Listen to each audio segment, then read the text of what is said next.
will start in 30 seconds.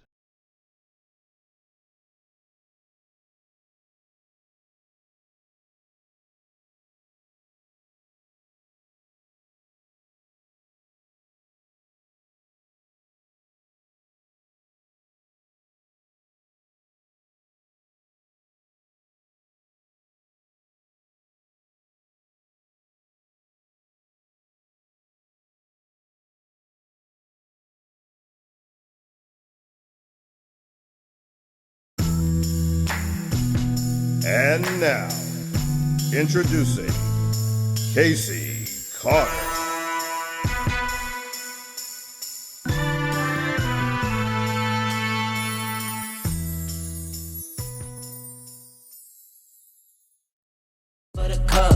I got what you need, I got what you want, I got what you need, tell them giddy up. I got horses in the back, trunk in the front, exterior red and that inside buttercup.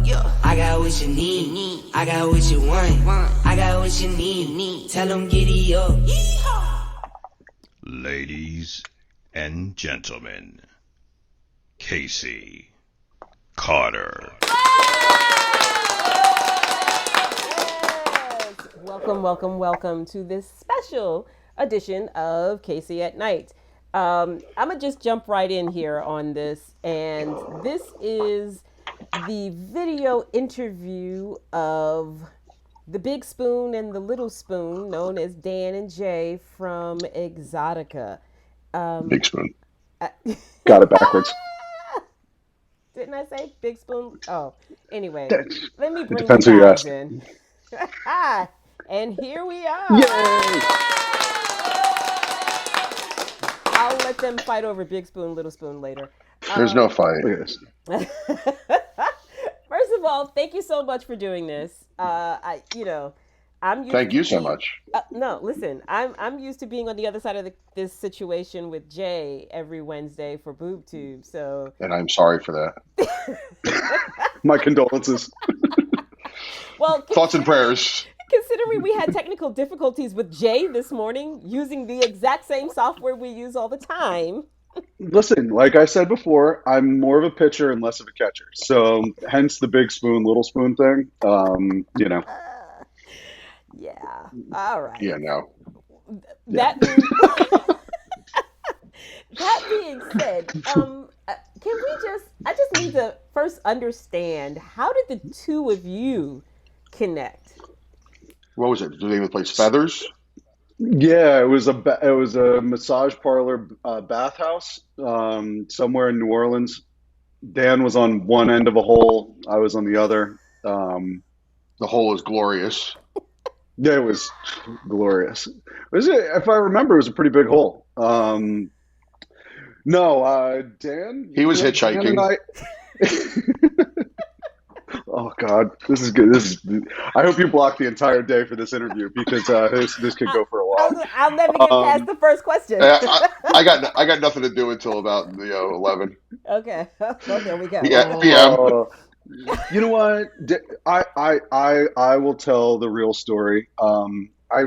Dan was coming down a dirt road in a horse-drawn carriage. He was a young lad, about 7 or 8, wearing his knickers and selling, I don't know, newspapers on the street corner. No, Snake oil. Okay. Snake oil. Okay, that's what it was. So, Dan, it's been a long time, man. It's the lack of hair on Dan's side, the gray hair on my side, they all come from each other. So it would have been, I started Exotica in 2006. So Dan and I met in between 2006 and 2007. And he was working for a publishing company at the time. And we had a mutual friend who, knew us both, knew Dan for longer than he had known me. But once we had become friends, pretty much just said, "Hey, I got a guy that you should meet," to both of us. And you guys would make a really cute couple. He even said that I would be the big spoon. And He totally did not say that. He absolutely Anybody did. who's ever, first And off, anybody who's ever met us would never even agree to that. Never. In Dan, your own little world. you're getting off topic. So yeah, no, we ended up, I think Dan had heard of the show in 2006 and was Actually, had a previous commitment. Yeah. yeah, so Jay was doing the first. The person in question is the wonderful Evan Seinfeld, former husband of Tara Patrick, who I had known from the music biz anyway. But he had said, "Hey, there's this kid. We're doing this show down in Miami. I met this kid because he was a kid at the time, somewhat kiddish." 26. Still is a I'm kid, still but kind of a kid. Yeah. he's there. You should do it. I'm like, I can't. We were doing with the publishing company I was working for in the magazine. We were doing an adult show in New York. The Exotic Erotic Ball was like doing their show or attempting to in New York. So it was the same exact weekend. So couldn't take part in it. But yeah, like you said, you guys should definitely meet and talk. And Jay and I spoke shortly thereafter. And we had met at ironically, in Edison. Well, not Edison, Woodbridge, which is the next town over. Same thing. And we had met, and we went to a comedy show with my then significant other, and his not yet wife, and we went and saw the Reverend Bob Levy at this comedy show from the Howard Stern show, who was a friend of mine. Who proceeded to make fun of my Asian wife incessantly. Incessantly for the stage. But yeah, no, after that, and we just like talked or whatever. And then he's like, hey, you want to be a part of this thing? So then in 2007, became part of it with the magazines. One of the magazines I was managing at the time, Genesis, was a men's magazine, and brought a couple of stars down there. Did the show, and the rest, as they say, is kind of history. Kind of history. That's putting it lightly, honestly. 49 shows, 48 shows later, because we're actually Chicago's gonna be our 50th show. I missed the first one, so that means I've done 48 of them with Jay. Wow. Well, let's talk about how does Exotica get started? Like, how do you wake up one day and say, I think I want to do this expo thing and have naked, barely almost naked people? Like, how do we get there? This is the part of the conversation where Dan rolls his eyes at me because he's heard me say it about a million times. But I'll just do something else. I was 25 years old. Oh God, here we go. And I play Candy Crush. I like to say that I was just young and dumb enough to think that it would work. And I had come from a trade show background, as much of a background as you can have when you're 25, 26 years old. And had produced a bunch of consumer shows. With a couple of other companies that I had worked for out of college. And what shows, Jay? What kind of shows? Let's see, the Gay and Lesbian Business and Entertainment Expo, the New York Pet Show, the Limo Show. Let's see, what was the other one? Bartender Magazine's The Bar Show. And honestly, I'm glad that I did it when I did, and when I, at the age that I did, because, I just had kind of no fear in the idea of making this thing work. And so at 25, I left my job and started Victory Trade Show Management, which was our first trade show production company, and came up with the idea of Exxxotica. There were a couple of other adult shows more internationally that had found a lot of success in the consumer market. At the time, there was one out in LA called Erotica LA. AVN was, of course, high functioning in Vegas. And there really just wasn't anything on the East Coast. So, it was less about really the content of it, or yes, I was 26 and was entertained by, the thought of an adult show. But it was more really about kind of the hole in the market, so to speak. lack of a better term, I guess. And just kind of went out there, came up with the idea of Exotica, added three X's to it, surfed it around, sold it around to a bunch of different cities. Miami Beach was the first one to kind of jump on it. And, literally started it sitting on a couch with a high school buddy and another friend who I had kind of snagged from my previous job. And, we're off to the races. So it took me being that young and that dumb to think that it would work to actually make it work. And so, like they say, the rest is kind of history. Now he's just old and dumb. Yeah, exactly. So true. And how many people were that? I guess you can say core team, that initial group. How many was that? Oh, it's crazy now looking back on it because, as you've seen, Case, with Exoticas now, we have our pre-show meeting on a Thursday night, and there's, 25, 30 people sitting in a room. The very first year that we did it was one salesperson who was my high school buddy, one graphic designer who was still had a full-time job but was just working, doing this on the weekends and what have you. On site, my parents, my mom and my stepdad, a couple of other high school friends that I flew down to help run it, maybe a couple of security guards. So all told, probably 6 people. Doing this entire thing. And, now it's, of course, in hindsight, it seems obscene that we would be able to do it on such a small group of people. But, ultimately we hung on and it worked. So one of the things that I also find very interesting is your parents, your mom and your stepdad being part of this event. I have a very interesting relationship with my parents in terms of what I do in the adult space. To think that your parents are there, and like your stepdad is a huge part of what happens on the show floor. Yeah. Obviously, just to kind of go into this business and to start it, probably says a lot about, your upbringing or your kind of like, liberalness or openness to doing something like this. I think I could have started pretty much anything and my parents would have been super supportive of it. There was, a long time there, pretty much up till COVID, that there were only 3 people in the world that had ever been to every Exotica since it had started. And it was me and my mom and my stepdad. COVID happened and my mom took a few shows off, so she kind of she lost the all of the show category, but she's missed a couple of them now. Mark and I are still standing.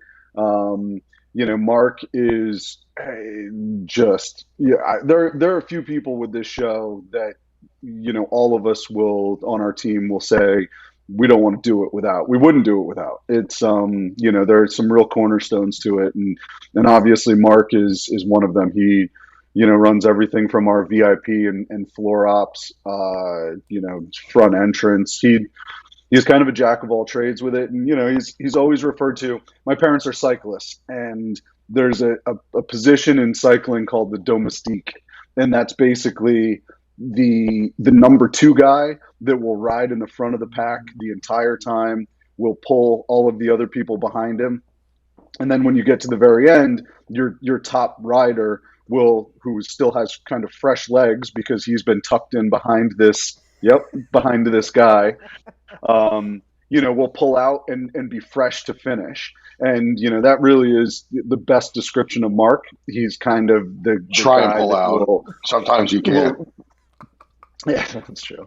But he's, really the guy that makes everybody else look good, and he just can't say enough about, what he's done for the show over the years. So Dan, you can't hold a position in the all shows, but I'm gonna kneecap the motherfucker.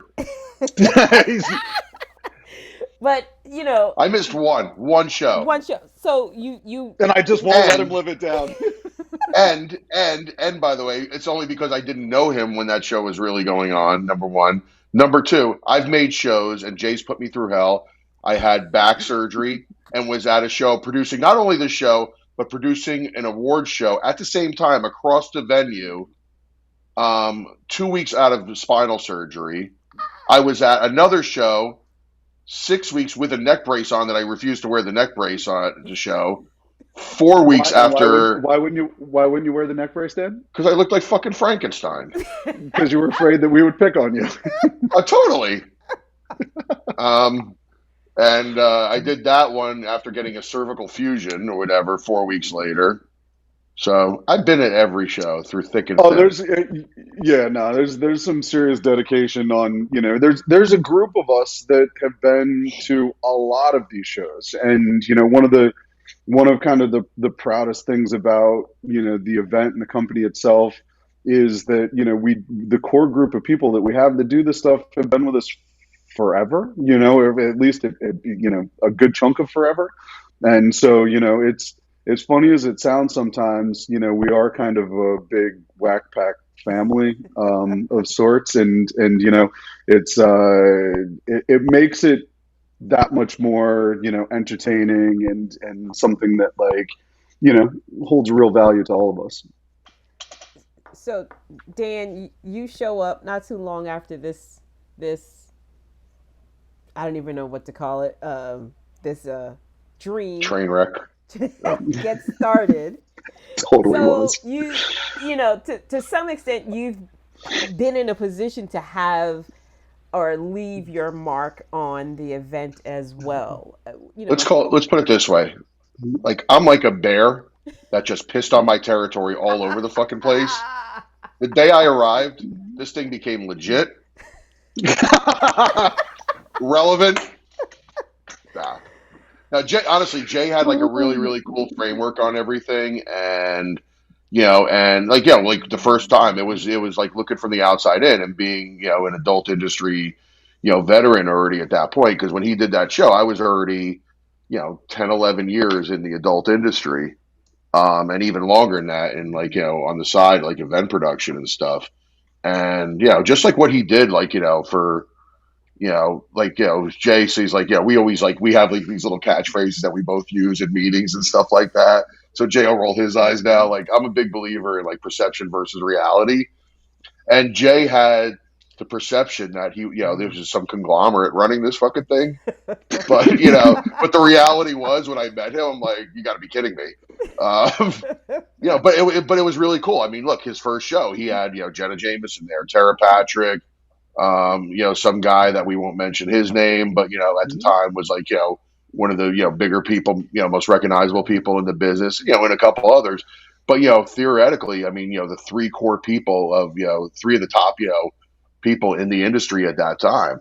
And, it was really cool that he was able to do that. So, when I got involved with him in year two, and, and at that point, it was just like kind of like a side hustle, like, hey, let's see what we can do and help each other out thing kind of here. It was just like, the show just started growing and growing and growing. And, honestly, it's been like that, snowball going downhill, where honestly, we've had, hurdles and speed bumps and, obstacles and, idiots in our way. And, we just basically, run them over, and, and some of them get, become part of the snowball, and some of them get flattened by the snowball. Okay. It's a great description. Thank you. As putting it mildly, getting run over or flattened by the snowball. We're all getting snowballed, is what I heard. Yeah. Yes, either way, we're all getting Yeah. a piece of this. How many vendors or talent were at the first show? Like you mentioned, you had some of the bigger names, but we talk now about how big the show is. How big was it then? I got to tell you, even looking back on like the very first year and the floor plan and what we did, it was impressive. We came into this thing. This was the very first trade show that this newly formed production company had done, And, I want to say we probably had somewhere in the neighborhood of 75, 80 vendors. Certainly did not have the star representation of what we have today. Of course, the landscape of adult has changed a lot throughout the 17 years that we've been doing this. Like Dan said, back in 2006, you had, two or three, you had Jenna Jameson at a show, you had everybody, and Tara, we were still in the VHS DVD days, and so like to be able to get adult, people, it was interesting. If you were into Asian chicks, Tara Patrick was the only choice you had. There might have been like one or two others. If you're into blonde haired, girls, Jenna Jameson's obviously the top of the rung. Now, 17 years later, you can be into blonde Asian chicks with big toes, under 5 feet tall. And there's like 35 girls on MyFreeCams or on Chatterbait that you can choose from, And so back then it was a little bit easier to identify, it was very easy to identify the big names. It was harder to get them. But, back then, 2000, I remember rolling into AVN in January of 2006, and, fresh business cards in hand, knew nobody, and walking through and being like, hi, I'm Jay from Victory Trade Shows. Like, this is EXXXOTICA, and we're going to have 15,000 people. We're going to have 100 vendors. It was all this like conceptualized pipe dream, and it wasn't, nowadays the event itself speaks for itself, and, our track record speaks for itself. Back then, that shit was just a hope and a dream. And, it was, How many stars were at the first show? About, you think, total? Maybe 10, 15. And now talent wise, we have about, like, some shows, like our Jersey show this year had upwards 300? Of like 300. Yeah. And so it was, I always tell the story in 2006 when this show started. We were telling people it was going to be 15,000 attendees. We were telling people it was going to be, 100 vendors. We got on site at the Miami Beach Convention Center. Most of the people that had signed up to exhibit and sponsor at that point had never met us, didn't have any idea. We had no track record. They would come into exhibitor registration. I'm pretty sure I was the one running exhibitor registration.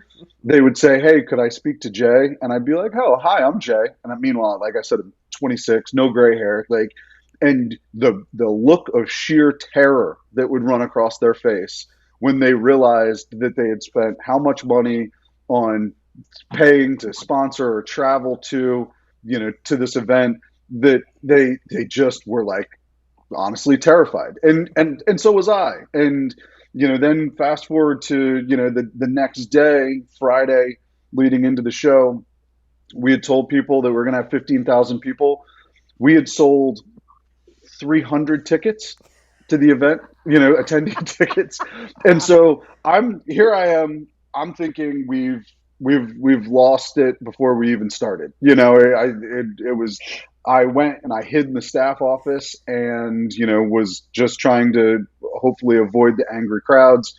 And a couple of hour and a half before the show opened, the assistant general manager at the Miami Beach Convention Center, who's still a longtime friend of mine, came up into the office and said, hey, have you gone downstairs lately? I'm like, fuck no, I haven't gone downstairs. These people are going to kill me. I'm just, give me the bill and I'm going to fly back to Philly. He's like, come down with me. And so I walked down, came around the corner, never forget it. Probably the greatest moment of one of the greatest moments of EXXXOTICA history. The Miami Beach Convention Center's ticket windows were outside, kind of under their overhang at the front door. And I came around the corner and there were 400 people standing in line waiting to buy tickets for a show that wasn't open for another hour and a half. And that line stayed all night long. And it was monstrous. And, I didn't know about, Miami Beach being a walk-up city. I didn't know, back then you couldn't buy a ticket, scan it on your phone and, come in. It was like most people went to the box office and bought a ticket as they were coming into it. And so, that was that like, oh shit moment, where we realized that like, maybe this would actually work, and all of a sudden, I went from, throwing up in the shower the morning of the show to, celebrating and drinking in South Beach until 6 o'clock in the morning on Saturday. So it was, it was one of the coolest memories that I have of, the entire time of doing this. It was, we wouldn't be where we were today if that first show hadn't hit the way that it did. I can only imagine the idea of hiding out. Like I can envision that. I can feel that hiding out. He does it still. I do it now more to avoid people. I join than I them. do to like, yeah. No, it's the hiding comes. It's a totally different reason now. Back then, I was just afraid of like, a murder. I thought people were going to find me and kill me. Now he feels intimacy. Now they just, that too. Dan, you know me so well. Oh my God. Okay.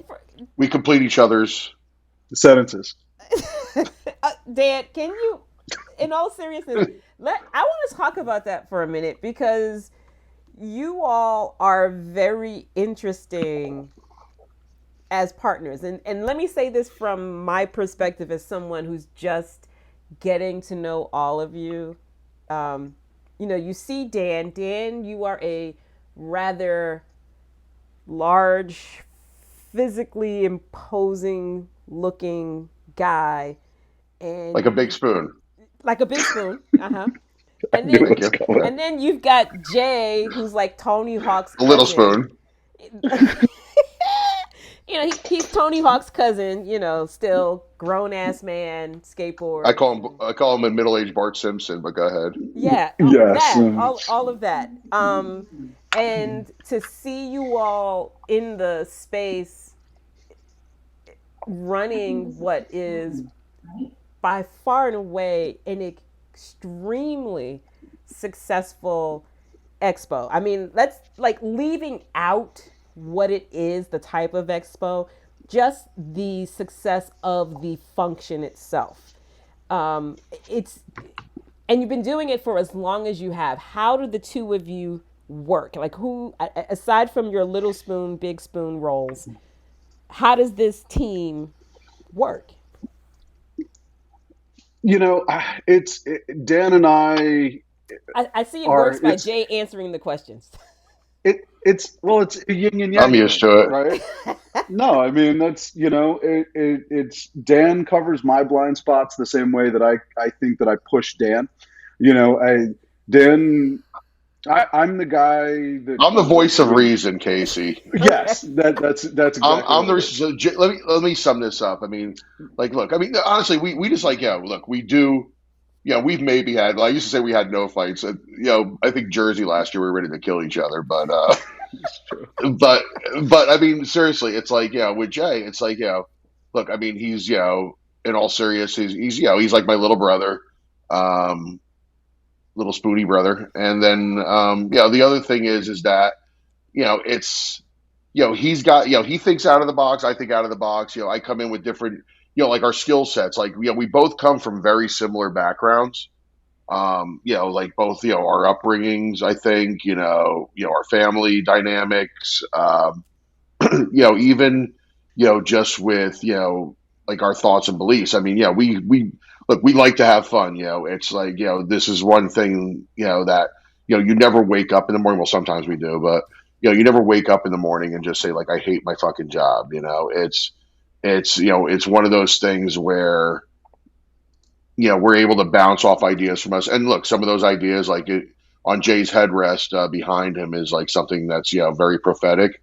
I think it says, what does it say there? It's like, making bad decisions since 2006 or something like that, or questionable decisions. Making questionable decisions Questionable since decisions. 2006. Yes. And there's times that we both say, like, one of us will have an idea and the other one says, are you kidding me? No, or like, let's have a live reindeer at the show. No, let's have let's do this, let's do that, and but at the end of the day, as Jay would say, at the end of the day, like we produce what I feel are really really good events, and when we produce these events, we keep in mind, like, will the people coming to this event enjoy it? Like, would you enjoy going to this yourself?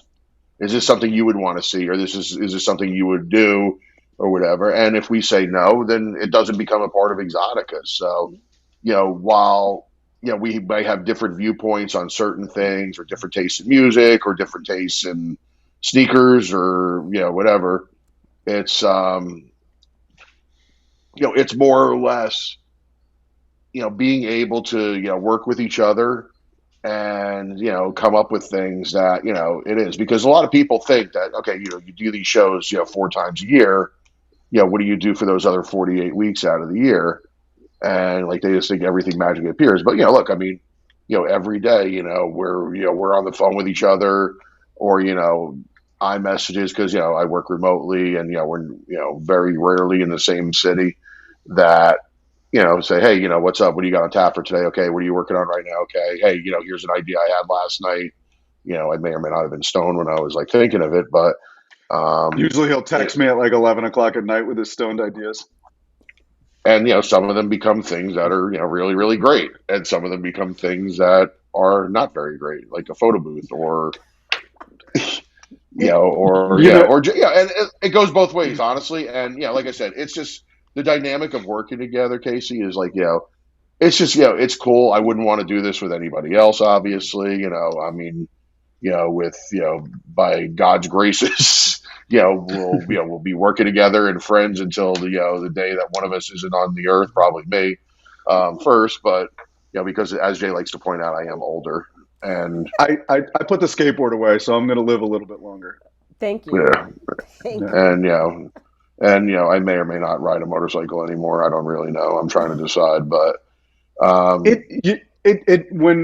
you really look at this, we've established kind of there's a super mutual respect for each person's skill sets, and I know that I'm the habitual line stepper of the group, and I've gotten, part of Dan has rubbed off on me, where when I was younger, I would step over the line with no idea of how to get back over that line. And, when it comes to, to business in general, but also to, being able to produce a successful adult or fringe event, as we kind of call them, I've learned that I will forever step over the line, but the idea is to be able to step over the line in a way that you can get back over it if you need to. Dan has kind of been the one that has, kind of helped me see, how far I can get over that line without getting trapped on that side. I think that I've done kind of the same to Dan, but in the exact opposite way, to like kind of force him to go a little bit further over the line maybe than he's comfortable with. But the nice thing is that, like I said before, it really is kind of a yin and yang situation where, and it happens. It also, we flip flop at times too, where it's like, we'll be, having a conversation about something. We'll both be on different sides of that conversation, or what we're trying to do. The next day or 3 days later, we'll have that same conversation. Dan and I will be on the exact opposite sides that we were, and so there's a lot of it's worked so well because there's a lot of checks and balances there between the two of us, that we're able to kind of, like I said before, see each other's blind spots, or at least like raise the questions that need to be raised, as far as like what would make a certain aspect of the event successful, or an idea that we may have, but at the end of the day, it really is just kind of the mutual respect for each person's viewpoint. I think that's not so much the mutual respect for the person, just the respect for their viewpoint. Just the viewpoint. Yeah, no, just the viewpoint. Yeah.